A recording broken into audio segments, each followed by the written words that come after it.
Good morning, community. It's RJ back with another video, so let's get to it. Today's random Mike Schmidt item of the day from 1984 Topps. The NL active career home run leaders at the time. So it would have been at the end of the 1983 season, because this is a 1984 card.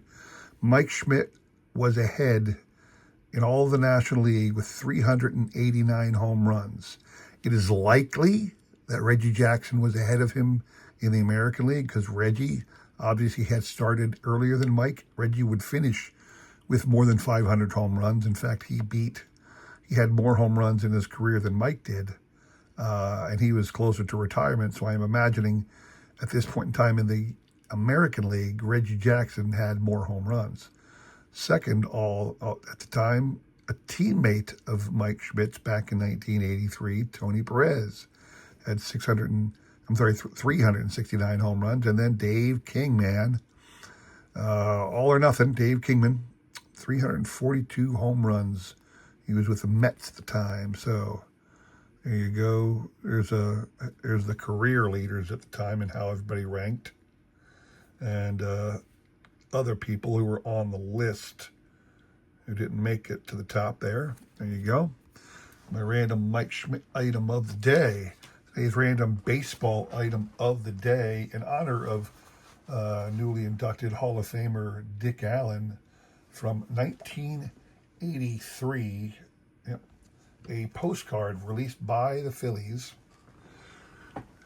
showing great first baseman of Philadelphia Phillies past, Eddie Waitkus, the Whiz Kids 1950 first baseman, Pete Rose, obviously the 1980 team, and Dick Allen from the 70s.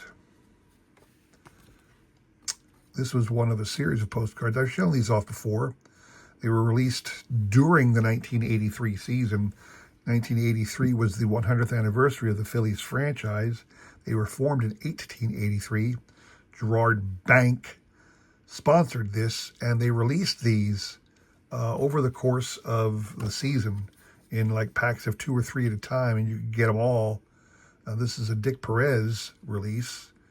Dick Perez, famously, at the time, he was in a studio at Fort Washington, PA, which is a suburb of Philadelphia. I don't know if he's still I imagine he's still somewhere in the Philadelphia region. Dick Perez was there for a long time in Fort Washington. But that is my random baseball item of the day. Today's trivia question is we're in the postseason now. By the date you watch this, you will know whether or not the Phillies are still in it. I'm assuming they're not. As I'm filming this, they have lost their first 2 games to the Dodgers. I highly expect that Wednesday evening they will have lost and have got swept by the Dodgers, but you never know. I'm assuming that as you're watching this, they have been eliminated. Anyway, it's postseason time, so a World Series question for you. The first modern World Series featuring teams from the American League versus teams from the National League occurred in 1903. The Pittsburgh franchise versus the Boston franchise. My question to you, name for me the manager on each team. That's your question. You're playing for 2021 Panini Absolute Baseball, an insert set called Extreme Team, the Rickey Henderson card. Pretty cool Rickey Henderson card. It's wearing the Oakland Athletics uniform, though obviously airbrushed, but Rickey Henderson, Extreme Team, Hall of Famer for you. That's what you're playing for. All you got to do is shoot me a guess to that question. I will include my email in the description below along with a repeat of that question. You will have today and tomorrow to answer. We will pick a winner on Sunday, all right? Good luck to everybody on that one. So today, what I want to show off, to me, a couple interesting things I want to show off today. It's 10 interesting cards. 10 cards that I found interesting. Now, it's a little bit more than 10, because what I'm actually going to do is show off 10 10 interesting things, sometimes on multiple cards, all right? Today I'm doing 1981 tops, and again, it got harder and harder to find interesting things to talk about. But I do my best, and I hope you find these interesting. Now, start off with 1981 tops, the design. Let's use famously Bob Horner, who once hit 4 home runs in a game, I do believe. Bob Horner. So one of the great things about the 1981 tops was the baseball cap in the bottom here. Excuse me for the knock there. Love this. Team name in a one color base, their position up top. The awesome Topps baseball down there. Very classic, simple design. Thin borders, thin white borders. Awesome, great little thing. Got the little cartoons there for those of you who like your cartoons. Big fan of that. Even a baseball logo where the number was, the old Topps style logo there. Just printed Topps there, but the great Topps logo we all know and love right there. So that's the way the card looks. Now, first interesting thing having to do with Bob Horner is take a look at the background on this one. They're playing the, I guess that's the Braves in the dugout there. I wanted to say that was the Blue Jays, but it might be the Braves in the background there. But I noticed that you got the lady with the big red, big pink there. And I thought to myself, well, this is obviously the same game. And I thought this was the same image, but I think not, because you don't see the bat rack in the background there. So this is slightly turned on a different angle, but it definitely is the same game. But this one is from the exact same angle, because you see this lady right here with the white hat is right there too, and this guy in the pink shirt is right behind her. So 3 cards taken at the exact same game. Now, it makes sense. Again, I said this many times before. The thing you got to remember with photographers is they were there to get a shot of, they're at a game. They're going to get pictures of 2 different teams at the game. They got a checklist from the manufacturer of Topps cards. Get me these pictures sometime this season. So they go out there and as fast as they can, click, click, click, click, click, click, click, get all the players they could to fill up that checklist. And if it happened to be all in one game, it happened to be all in one game. You'll see a lot of that in every card release, to be quite honest with you. Multiple pictures at the exact same game. Another thing that Topps started to get away from, this, you'd see this back in the old days, the posed photograph. So here are 2 cards with the posed photograph you don't see so much anymore. Buck Martinez and Lou Whitaker. Buck just with the knee leaning on the bat. Lou Whitaker, the fake, getting ready for a ball or something, I thought we got rid of the posed photograph. I'm glad we got rid of the posed photograph in today's baseball cards. But again, they still did it. Even in 1981, even in later years, you still had the posed image. The other thing I can't stand, and I'm glad they got rid of, is the airbrushed batting helmet and things like that. So here are 2 really bad airbrushed batting hats and helmets. So you got Gary Woods and Manny Sarmiento. This hat on Gary Woods looks enormous, that batting helmet.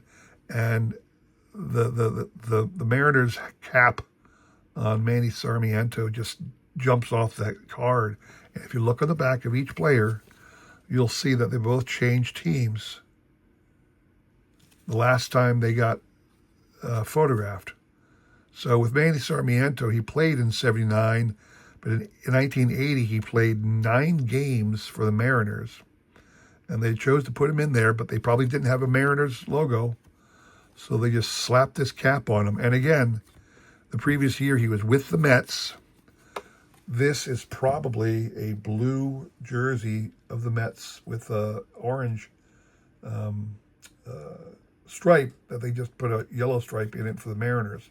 But the hat, 100%, is airbrushed and completely, just nasty. And then Gary Woods really didn't appear in 79 at all, but he played 19 games only with the Astros. And again, they chose to put him on a card, and I guess they didn't have an image.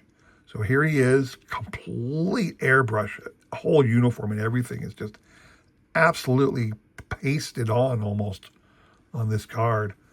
I'm so glad that those three are examples of things I'm glad they really have stopped doing. You just don't see repeats of the same background image too much anymore on cards.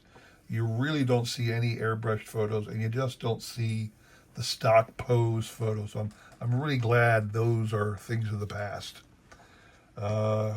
Interesting card. Just got to do a shout out to UL Washington, still with the toothpick between his lips. Legendary thing you used to see. If you remember your UL Washington always playing with the toothpick in his lips, he literally played the field that way. I always remember the 1980 World Series videos. You'd hear Joe Garagiola, who was doing the call with Tony Kubek and a couple other people. He would always say, "Now, kids, it's okay for UL to do it because he's a professional, but don't you do it." So he'd lecture the kids not to do it, and then you'd see UL doing it. We all did it. Actually, I was doing it when I was a kid, putting a little toothpick between my lips. It's just the great things we did when we were kids. Love this one of Gorman Thomas, Brewers, behind the chain link fence. He's in jail, people. He's stuck behind the fence. You don't get a lot of those shots. The guy looking pensive out at the field from behind the fence. A lot of times you always see them leaning up on top of the fence. So the photographer was behind and in the dugout with him and took a picture of Gorman staring out at the field. Not a typical shot you see. I just thought that was a really great image.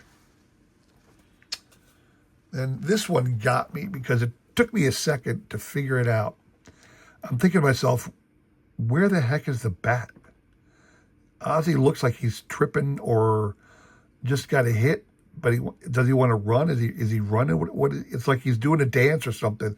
And then I realized there's a bat down here, so he probably just stroked a single or something. He's looking at it. He's dropped the bat, and he's just getting ready to run. But when I looked at this card, why is he dancing? What is the point of the dance on the card? I had no clue what was going on.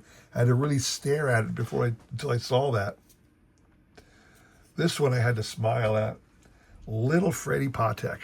Freddie Patek of the Angels. What is he, all 5'5"? All 5'4" of them. And I'm sitting here and I'm looking at the bat and thinking to myself, how long is a bat? Yeah, that's like a really big bat up against little Freddie Patek. It looks like what you'd see a little leaguer leaning on a bat. But here he is, little Freddie Patek, and the bat just looks enormous in his hands. And it probably was at 5'4". Yeah, the bat was enormous in Freddie's hands, but he still played forever. The man was in the Hall of Very Good. I don't care what you say. Legend, Freddie Patek. Love that card. This one, I don't know. Am I the only guy who noticed this? I can't be, but I don't remember anybody ever commenting on this. In today's game, most of the players, or a lot of the players, are wearing that little chin guard extension from the batting helmet, wraps around the bottom of the chin. What did they do in the old days? Well, here's Ellis Valentine's idea. And if you look at it, it looks like he took a football helmet chin guard, attached it to the side of his helmet, and cut it in half. I had never seen that before. I don't know if that was like allowed in Major League games officially. If this is a spring training game, he's clearly he's in the on-deck circle. He's still got the donut on his car, on his bat, but I never noticed this before. And I don't know if other players were doing that, like a half football chin guard attached to the side of the baseball helmet. I don't know if that was ever done. You got to let me know if somebody else ever caught that, or if you've ever seen that on another card. First time I ever saw that. This one I just love. It's like, really, Bobby? This is what you're going to do? It's like Bobby Bonds woke up and said, I don't care what I look like, I'm coming to the park, here I am. That is just nasty, folks. I mean, the hair is everywhere. You know, no, Bobby, wake up, man. Do something with that hair. That's just nasty. Bobby Bonds. That is the worst picture ever. And lastly, this one you don't see too much, but shout out to Yaz. A card of him getting the pine tar up on the bat. You don't see too many cards out there where somebody's applying pine tar to the bat. Would have been great if they had this for George Brett, but it's Yaz. And again, it's just not something you see too often where the photographer snaps him and doing a picture of applying the pine tar to the bat. I just thought that was a pretty interesting photo too. So there you go. 10 interesting cards from the 1981 Topps set. I hope you all enjoyed that. That's the end of my run this week. I might branch off into other manufacturers because Lord knows the Donruss Fleer guys had some fantastic cards in their card sets that I could go through. So we might drift into other manufacturers next week. But 10 interesting cards. I hope you're all enjoying this. Please let me know in the comments below if you're enjoying this little series. Throw out some recommendations. I will say this, as far as Topps sets go, I am limited to 1973 and more recent. That's as far back as I go. But would love to hear from you if you think this is interesting. You want me to keep going? So just drop me a comment below. Do come back on Sunday for the Triever recap. We got a lot of great stuff to give away. Hope to see you there, all right? Thank you very much for watching. Have a great rest of your week. Take care.